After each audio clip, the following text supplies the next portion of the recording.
They say silence can be louder than words, and in Des Moines, on that dry and dusty morning, it practically screamed. It was supposed to be Green Corp's shining moment.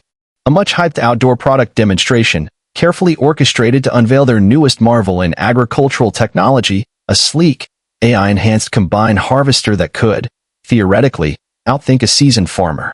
Executives had flown in from their corporate headquarters in Texas. Investors showed up in expensive sunglasses and brand-new boots that had never seen a day's dirt. And on the fringes, standing behind the pop-up tents and plastic tables of donuts and lukewarm coffee, were the real experts, local farmers, arms crossed, watching with skeptical eyes.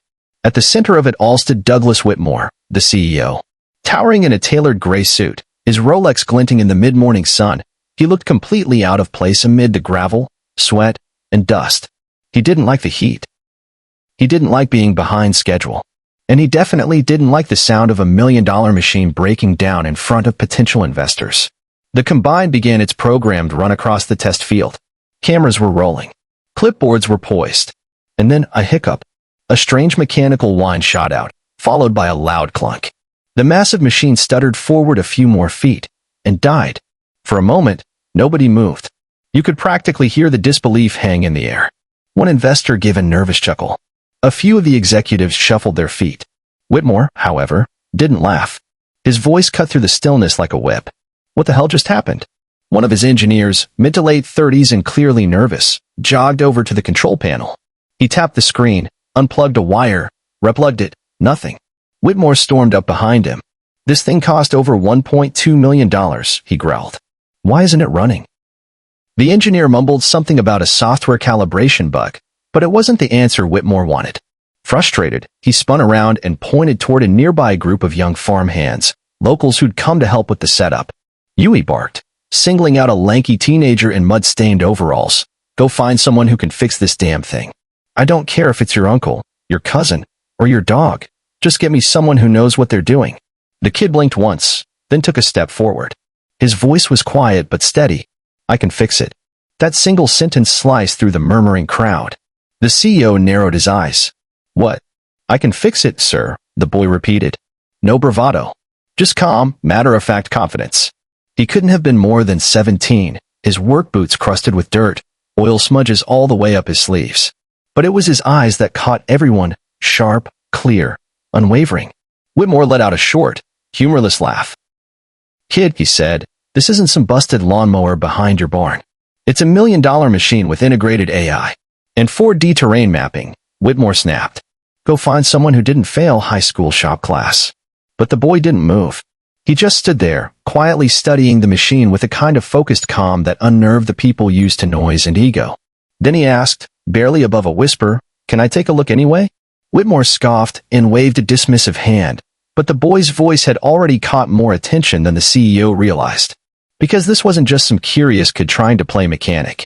His name was Caleb Morgan, 17, fresh out of his junior year at the local high school, and already known around town for his work ethic. He spent his mornings wrenching on equipment before school and his evenings back at it after dinner. His family, the Morgans, lived on a modest plot of land just off County Road 58. Nothing fancy, but it kept food on the table and gas in the truck. Folks around town respected them. Honest people. Private, but dependable. And Caleb? He wasn't loud. He didn't posture like some of the other boys his age. But hand him a busted motor, and he'd light up like fireworks over the cornfields on the 4th of July. People said he got it from his father, Ezekiel Morgan, a name whispered with both admiration and a hint of mystery in the AG tech world. A decade or so ago, Ezekiel had been a rising star in precision farming innovation. A self-taught mechanical savant who could turn junkyard scraps into world-class hydraulic systems. He had no degree, no shiny resume, just raw genius and hands that worked magic. He'd been invited to global summits, offered six-figure contracts, and begged to join think tanks. And then, just like that, he vanished. Walked away from it all. No one really knew why. Some said it was a falling out with boardroom executives who didn't like being outsmarted by a guy in work boots. Others figured he simply got tired of suits talking in circles while crops withered in the fields. Whatever the reason, he packed up his family, bought that small farm outside Des Moines, and never looked back. He spent his days helping neighbors, rebuilding rusted-out tractors, and pouring everything he knew into his son. That shed behind their house? To most it looked like a pile of scrap metal.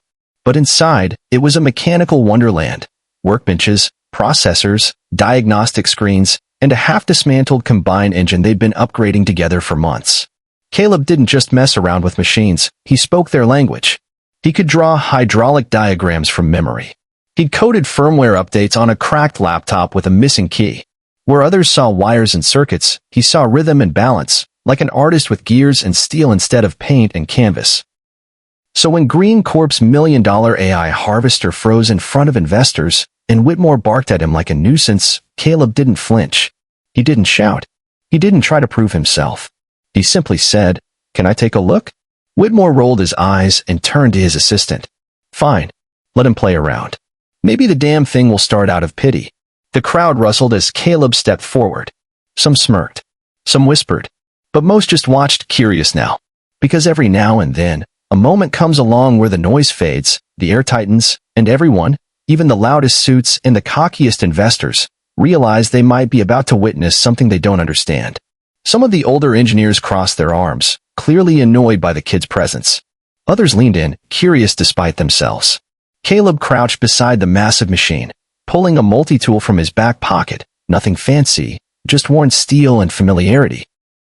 He slid open the side panel with ease, not yanking or prying like someone guessing their way around. He knew exactly where to press. His fingers worked quickly, but with precision. He scanned the wiring, checked each module port, his eyes tracking like a technician reading music. Nearby, one of the Marine Corps-trained engineers muttered, "This is going to be a joke." Another scoffed, "Kid's going to electrocute himself." But Caleb wasn't listening. He was somewhere else now, deep in the zone, moving through circuits and connections like he'd lived inside this machine for years. He unplugged a line, rerouted it into a secondary port, held a reset node for exactly 10 seconds, and flipped a tiny toggle on the servo controller. Then he stood up, wiped his palms on his jeans, and said calmly, "Try it now." The lead engineer hesitated, still unsure. Caleb gave a small nod. "Go ahead." Reluctantly, the man climbed into the cab, hit the ignition. And in an instant, the combine roared to life. No sputter. No glitch. Just a clean, low-rhythm humming from beneath the machine. The massive front reel began to rotate, and the control monitor lit up green. The air shifted. Not with awkwardness, but with awe. Whitmore blinked. One of the investors leaned forward, mouth open. Did that kid just fix a prototype in 5 minutes? Another engineer ran to the screen, tracing the changes. He bypassed the default firmware check, rerouted the power loop. "I didn't even know that was possible on this model." Caleb said nothing. He just stepped back, casually wiping a bit of dust from his hands onto his jeans. Whitmore cleared his throat, suddenly unsure of himself. "What's your name again?" "Caleb Morgan." Whitmore's brow furrowed. "Morgan. Morgan." He repeated it slower, like he was digging through old files in his head. The name lingered in the air. And then realization began to dawn. He took a step closer, peering at the boy's face. "You related to Ezekiel Morgan?" Caleb didn't answer right away. He didn't need to.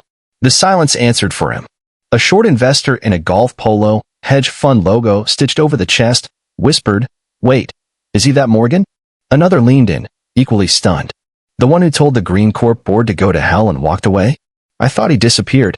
Caleb looked up, not with smugness or pride, just calm certainty. "He's my dad." Whitmore's mouth opened, but the words didn't come. 1,000 old memories probably hit him at once. Meetings, arguments, egos, and the moment when Green Corp lost one of the smartest minds in agricultural tech history. Back then, before Green Corp had satellites scanning soil composition or drones doing crop inspections, they were a smaller outfit, scrappy, experimental, eager. And Ezekiel Morgan had been their rising star. The man who made the machines better than the blueprints. They paraded him around like a genius mascot. But Ezekiel had never played the corporate game. He didn't care for investor schmoozing or PowerPoint projections. He didn't want to shave costs if it meant cutting performance. And when he discovered that Green Corp was quietly replacing the materials in a control system he had designed, swapping high-grade components for cheaper substitutes, he refused to go along with it. They say silence can be deafening. That day in Des Moines, it roared louder than any engine. It was supposed to be Green Corp's big showcase, an outdoor demonstration for their latest innovation in smart agricultural machinery, a self-adjusting, AI-enhanced combine harvester. Fresh off the runway from their Texas facility, it was a symbol of cutting-edge progress. Executives in sleek suits paced the gravel lot near the test field, sipping lukewarm coffee and checking their watches. Local farmers watched from the sidelines, arms crossed, skepticism practically oozing from their sun-creased faces. Investors huddled beneath white tents, shielding their clipboards from the sun while pretending to understand the soil beneath their feet. At the center of it all stood Douglas Whitmore, CEO of Green Corporation. His sharp gray suit and designer watch clashed hard against the dusty Iowa morning. He didn't like the heat, didn't like the dust, and he definitely didn't like delays. But delays were what he got. The Combine began its pre-programmed demo. It lurched forward, then hiccuped. A metallic wheeze shot from its side. Then came the loud clunk. It rolled another 5 feet and died, right there in the dirt. Silence fell. Then a shuffle of feet. An awkward chuckle from an investor. But not from Whitmore. What the hell just happened? He snapped, gesturing sharply to one of his engineers. The man jogged over, tapping nervously on the touchscreen interface, unplugging and replugging a cable to no avail. The machine stayed dead. This thing cost over $1.2 million, Whitmore barked. Why isn't it running? The engineer mumbled something about a software calibration issue. Whitmore didn't want excuses. He turned toward a small group of local workers, teens and farmhands hired to help with the setup. You? He said, pointing at a lanky kid in mud-stained overalls. Go find someone who can fix this damn thing. I don't care if it's your uncle, your cousin, or your dog. Just get someone out here who knows what they're doing. The boy blinked, then stepped forward. I can fix it, he said, calm and steady. The crowd turned. The kid couldn't have been more than 17, had boots caked in dirt and oil stains up both sleeves of his plaid shirt. But his eyes? Focused. Certain. Whitmore scoffed. Kid, this isn't some busted lawnmower behind your barn. This is $1 million machine with AI and 4D terrain mapping. Go find someone who didn't fail high school shop class. I didn't fail, the boy replied. Can I take a look anyway? That boy was Caleb Morgan. 17 years old. Still a junior in high school. Worked before sunrise and after dark, helping his family keep their modest farm on County Road 58 afloat. In town, everyone knew the Morgans. Good, quiet people. Not flashy, not loud. But folks who could rebuild a tractor from scrap and still make it run better than new. What most didn't realize was who Caleb's father was, Ezekiel Morgan. To those in agricultural tech circles a decade ago, Ezekiel Morgan wasn't just a name. He was a force. A self-taught engineer who could sketch hydraulic schematics on napkins and then build them out of junkyard scraps. He was a rising star in the precision farming world. Companies fought to hire him. Summit invites. Buyouts. Think tank offers. Then he vanished. Word was, Ezekiel had clashed with a few suits over design ethics. Mainly, Green Corp's decision to cut corners on control system components. He raised alarms. Sent internal emails. Spoke up in meetings. And when no one listened, he leaked the schematics. Not to sabotage the company, but to warn the farmers. The people who depended on those machines. The ones who'd be left vulnerable. Green Corp tried to spin the leak, claiming the blueprints were outdated. But newly appointed CEO Douglas Whitmore didn't take it lightly. He blacklisted Ezekiel. Quietly. Permanently. No lawsuits, no press, just silence and exile. Ezekiel didn't fight it. He bought a few acres, moved his family, and poured everything he had into raising his son right, teaching him machines, code, ethics, and the kind of wisdom you don't find in manuals. So that morning in Des Moines, when the $1 million harvester broke down and Whitmore scoffed at Caleb, the boy didn't flinch. He didn't brag. He simply stepped forward. And as the engineers sneered, Caleb crouched beside the machine, pulled out a worn multi-tool, and got to work. He opened the panel gently, as if greeting an old friend. Checked the wiring. Moved fast, but not rushed. He unplugged one line, connected it to a secondary port, held a reset node, flipped a toggle, and stood. Try it now, he said. The engineer climbed back in, pressed ignition, and the harvester roared to life, smoother than it had in the test bay. The crowd fell silent. This time, in awe. Did that kid just fix the prototype in 5 minutes? An investor whispered. Another engineer leaned closer to the control screen. He bypassed the firmware check, rerouted the power loop. I didn't even know that was possible on this model. Whitmore blinked. What's your name again? He asked. Caleb Morgan. Whitmore froze. Morgan. Morgan. The name echoed. Are you related to Ezekiel Morgan? The silence answered before Caleb could. A hedge fund guy in a golf polo leaned in. Wait, is he that Morgan? The one who flipped off the Green Corp board? Caleb nodded once. He's my dad. Whitmore's jaw tightened. His past stared him in the face. With grease-stained sleeves and steel in his voice. Years ago, Ezekiel had tried to stop Green Corp from replacing high-grade components with cheaper substitutes, just to maximize quarterly margins. When no one listened, he went public, and Whitmore made sure he was erased. Now his son had just saved the company's pride in front of the agricultural elite. Whitmore cleared his throat. Your father still around? Caleb nodded. Yeah, probably fixing the irrigation system right now. There was a long pause. No apology. No thanks. Just a muttered order to his assistant as Whitmore turned away. But Caleb didn't gloat. Didn't rub it in. He simply turned to walk away. Wait, one of the engineers called out. That fix, what did you do?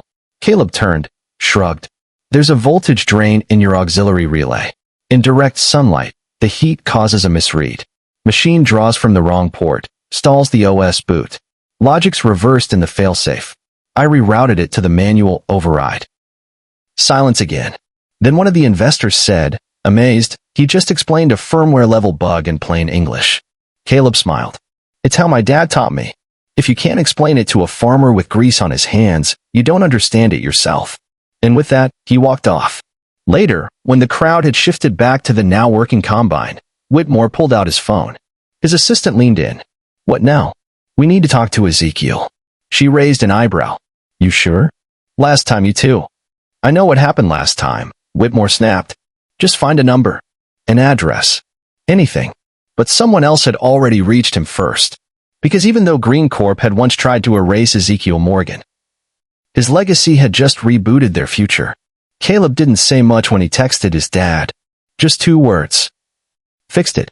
Back at the Morgan farm, Ezekiel stood at the doorway of the old shed. The one where he and Caleb had spent years rebuilding engines, soldering boards, even converting a busted planter into an autonomous rover just for fun. He read the message, then slid the phone back into his pocket and wiped his hands on a rag. He wasn't mad. He wasn't even surprised. He had always known this day would come. Later that evening, the tires of a black SUV crunched up the gravel driveway. Dust curled in the air and settled on the porch steps. Ezekiel was already sitting outside, a worn ball cap pulled low, a dented thermos in one hand. He didn't look tense. He looked like a man who had waited a long time, but never paced. Douglas Whitmore stepped out of the SUV. No entourage this time. No assistant. No clipboard. Just the man who once greenlit Ezekiel Morgan's exile from the world of agri-tech, now standing on his front lawn like a high school kid walking into a principal's office. Whitmore walked slowly, cautiously, like he was approaching something that might bite. Ezekiel, he said. Douglas, Ezekiel replied. 12 years. No calls. No emails. Just silence. Whitmore glanced around, the modest house, the acres of tilled field, the rusting grain cart out by the barn. You really walked away from all of it, he said, almost to himself. Ezekiel nodded. Wasn't much worth staying for. Whitmore scratched the back of his neck. Your boy's got your brain. Better, Ezekiel replied. Didn't have to unlearn everything like I did. There was a long pause. Then, without looking at him, Whitmore sat on the porch rail, resting one hand on his knee. Look, about back then. The board thought you were it. Don't, Ezekiel cut in, voice steady but firm. Don't pass the blame around like loose bolts in a parts drawer. You knew what they were doing. You went along with it. I tried to fix it. You tried to bury it. Whitmore didn't argue. He just nodded. I did, he admitted. We had investors breathing down our necks.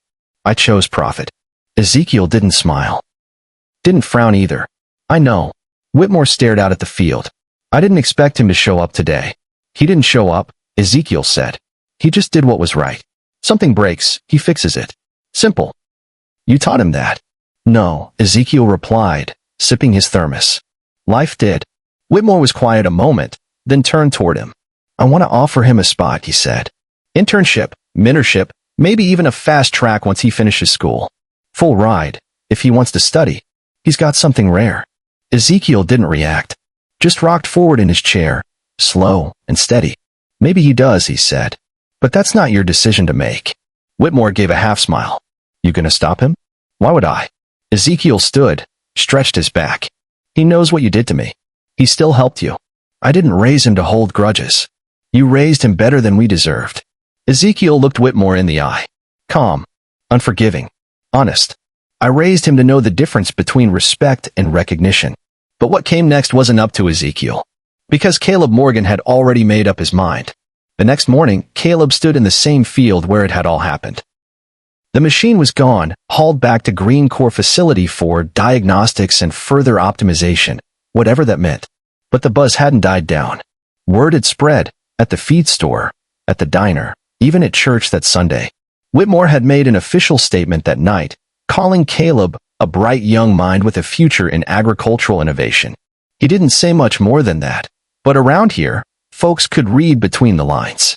So when Ezekiel stepped into the kitchen holding a freshly printed letter from Green Corps HR department, Caleb didn't look surprised. They're offering a full scholarship, Ezekiel said, setting the paper down. Tuition, housing, everything.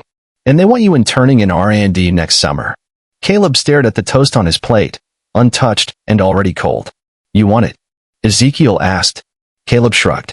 I don't know. Why not? Because I don't know if it's real, Caleb said.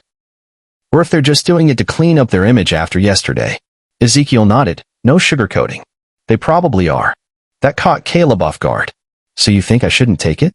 I didn't say that, Ezekiel replied. But I want you to think about this. What do you want your work to mean? Not theirs. Yours. Caleb looked back at the letter, the glossy logo in the corner, the carefully crafted language that said a lot and nothing all at once. They didn't even say sorry, he muttered. Ezekiel chuckled under his breath. Son, people like Whitmore, they don't apologize out loud. They apologize through opportunity. Doesn't make it right. But that's how they operate. There was a pause before Caleb finally said. He looked nervous when he realized who I was. Good, Ezekiel said. He should be. But what if I go there, Caleb asked, and they just use me, parade me around like a token genius from the dirt roads of Iowa? Ezekiel leaned forward. Then you show them who you are. Not just where you're from. Not just who raised you. You.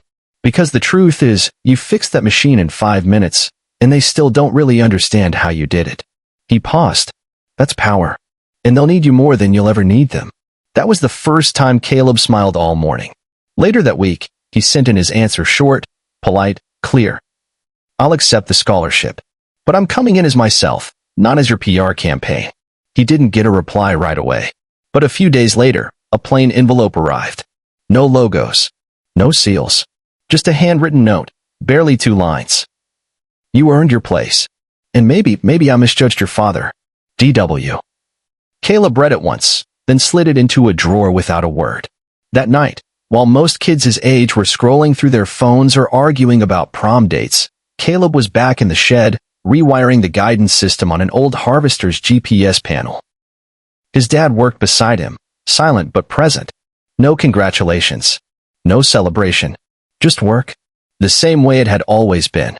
But Green Corps wasn't done with him yet. 3 weeks later, a black car showed up again.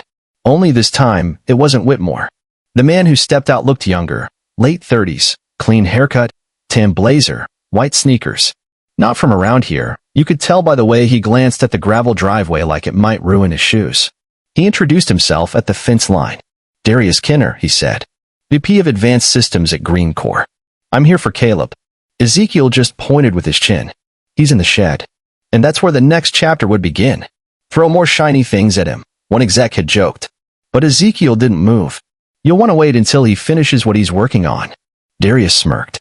He respected that. He always had it. Ever since the first time he opened a toolbox and realized there was more art in a clean wiring harness than any corporate flowchart.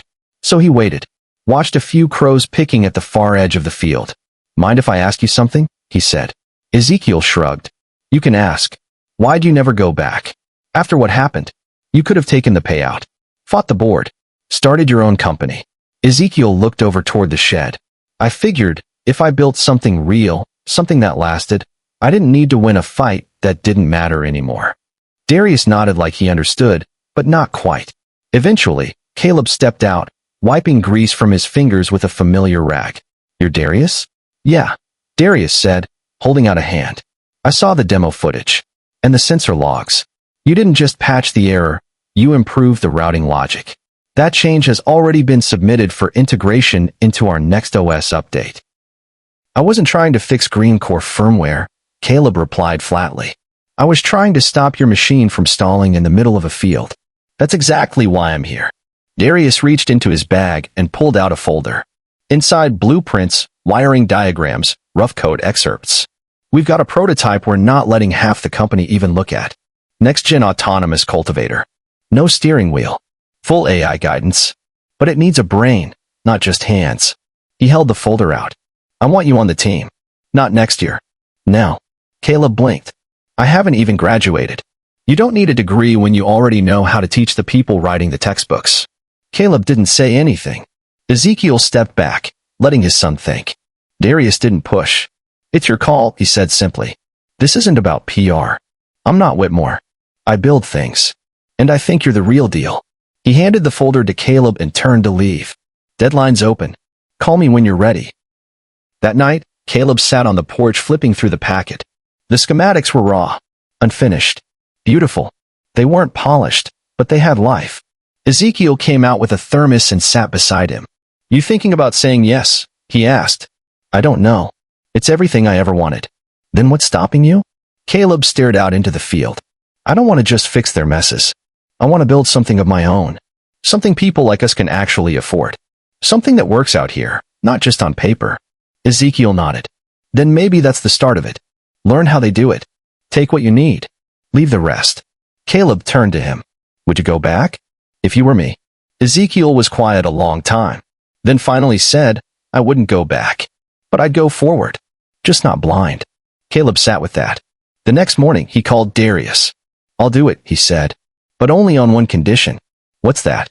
You don't treat me like some golden goose. You put me on a team. You give me real problems to solve. And if I see something wrong, I say it, and you listen. Darius didn't hesitate. Done. Later that afternoon, Caleb returned to the shed.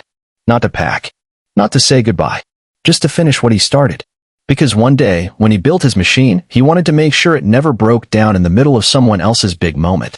But what Caleb didn't know, not yet, was just how far his name would travel, or how long people had been watching. 6 months later, Caleb Morgan stood beneath the harsh fluorescence of a Green Core testing bay in Flagstaff, Arizona. It was nothing like the fields back home. The air was dry, the dirt red, the sky wide and wild and humbling. But inside that hangar, Caleb wasn't small. He wasn't the intern anymore. Wasn't the kid who fixed the harvester. He had his own desk, his own badge, and most importantly, his own ideas. The prototype they were building? It didn't have a name yet. But someday soon, it would. And etched beneath the nameplate, on the inner frame where only the engineers would ever see, would be 5 small, hand-stamped letters. Mourn. Because out here, machines break. People make mistakes. But if you're lucky, and if you know how to listen when things go quiet, you build something that lasts. It wasn't perfect. Not even close. But every line of code, every wiring reroute, every piece of modified tech that made the machine a little smarter, a little sturdier, that was him. He kept his head down, did the work, spoke only when it mattered. Darius kept his word, too. He backed Caleb when the older engineers rolled their eyes. When one tried to rewrite Caleb's schematic without asking, Darius shut it down cold. Back home, Ezekiel kept the shed open, still working, still tinkering, still answering Caleb's late-night calls when something didn't sit right in a system loop. Then one morning, an email arrived. Subject: Feature Piece Request. Caleb Morgan from Board Communications, Green Core. They wanted to tell Caleb's story. PR, of course. Use his name, his background, show the world how Green Core found the next generation of innovation right in America's heartland. Caleb sat with it for hours. He didn't reply right away. When he finally did, it was one sentence. You didn't find me. I walked in. The story didn't run. Instead, Caleb asked for something else funding. Not for him, but for a project, a machine that cost a third of what Green Core charged. One that small farmers, real farmers, could afford. No unnecessary bells. No sleek finish. Just honest function. They said no. So Caleb started working on it anyway. Nights, weekends, after hours. He called it the Red Clay Model, a nod to the dirt in his shed back home. Word started to spread quietly, not in the press, but among farmers talking to farmers, engineers talking to suppliers. And then, out of nowhere, Whitmore called. Caleb didn't answer at first. Let it go to voicemail. But curiosity got the better of him, and he finally picked up. Caleb, Whitmore said, voice stiff, like it still hurt to be the one asking questions. I heard about your side project. Not a side project, Caleb said. Just a project you didn't want to fund. Whitmore let that hang. I want to license it. Bring it under Green Core. No, Caleb said flatly. Name your price. It's not for sale. You could reach 10 times the market with our platform. I'm trying to reach the people you skipped over. Silence. Then Whitmore asked something unexpected. What would your father do? Caleb didn't hesitate. He'd say I was wasting time talking to a man who only shows up when something's already working. Then he hung up. A year later, the Red Clay model launched at a county fair in Tulsa. Not a tech conference. Not a polished convention center. Just a dusty lot, paper banners, free hot dogs, and real people. And yet, word got out. A line of buyers wrapped around the field. Ezekiel was there, sitting under a small tent, holding a styrofoam cup of sweet tea, watching his son explain the system to an old man in overalls who said he hadn't been able to afford new equipment in over a decade. You built this? The man asked. Yes, sir, Caleb said. Built it for people like you. No press. No cameras. Just truth. That night, Ezekiel and Caleb sat together at the edge of the fairground, lights dimming, people packing up. You proud of it? Ezekiel asked. Caleb nodded. Yeah, not just the machine. The idea behind it. You should be, Ezekiel said. Not because it works, but because you remembered who it's for. They sat in silence after that. Not awkward, not heavy, just enough. The kind of quiet that doesn't scream. It speaks. We often chase success, thinking it lives in big titles, fancy offices, or people with expensive suits. But sometimes, it's the ones in dusty boots fixing things because they care. Not for credit, not for attention, who change everything. Remember that the next time someone tells you you're just a kid, or just from a small place, or just not the right fit, don't wait for permission. Build it anyway.